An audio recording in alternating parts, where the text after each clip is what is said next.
Barbershop conversation, guys. Feel free to hit the subscribe button. So Bill O'Reilly says Maxine Waters wig looks like looks like James Brown's hair, or whatever he said. Looks like a James Brown wig. Excuse me. You guys got to admit that shit was funny.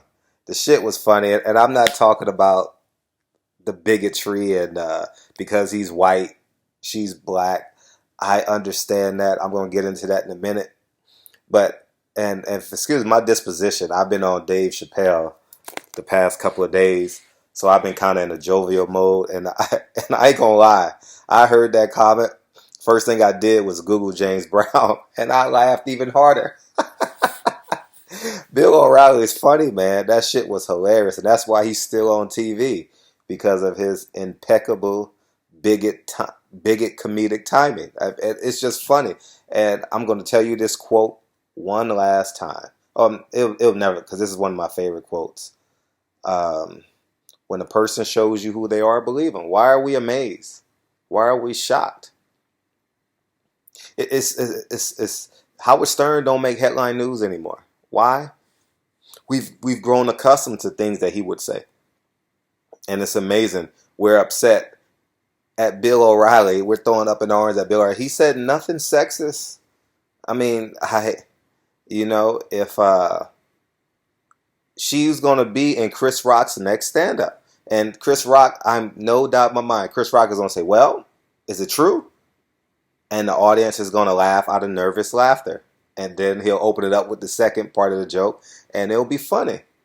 Now, as it relates to Bill O'Reilly being a bigot, we know he's a bigot. So why the fuck are we even dealing with it? You know what I mean? He is who he is. You know what I mean? And he gets paid millions of dollars to do so. You know, he's not the nicest guy in the world. Drugs, alcohol, lost his kids. We all, if you don't know it, feel free to Google it. He's not the nicest guy in the world. He's that angry old white man that when we close our eyes, we think of, you know what I mean? How we envision, you know what I mean? A lot of these racists, with the sunspots. With the sunspots and the Band-Aid on the nose and and the Band-Aid on the hands because they're in the yard too much with the blue jeans. That's Bill O'Reilly, man. With the comb over, that's Bill O'Reilly. Some of you guys are laughing your ass off right now, but at the end of the day, man, he don't move me no more. Nothing Bill O'Reilly can say will move me anymore, and he is who he is, guys. Maxine Waters is doing her job. He didn't say anything sexist because that wig did look like James Brown wig, man. And I know the women probably gonna come after me, but at the end of the day, it was funny. I mean, what he said was funny. And I'm not a fan of Bill. As a matter of fact, I haven't watched Bill O'Reilly. Ooh, man. At least 4 years, 4 or 5 years. I just got fed up with it. I mean, I used to watch, forgive me for saying this. I used to watch him maybe, once a month, 5 years ago. I never was a Bill O'Reilly watcher. You know what I mean? I never really got into him, because I don't, you gotta create an energy around you. But, Maxine Waters has been a civil rights leader for quite a long time. I'm in California. I know a great deal about Maxine Waters. Her son is the head coach at Crenshaw High School. They just won back-to-back city championships in basketball. So I'm a huge advocate of Maxine Waters. I mean, no doubt, I'll support her. I voted for her. She's been a great ambassador for black women. And I want that to stand alone because some people may disagree on her policies, and some may say she's been in too long. We may need fresh blood. Some may argue that. Some may dispute that. And some may say her legacy is what we need. And for her longevity, she should be commended. So by no means am I downgrading or downplaying the accomplishments of Maxine Waters.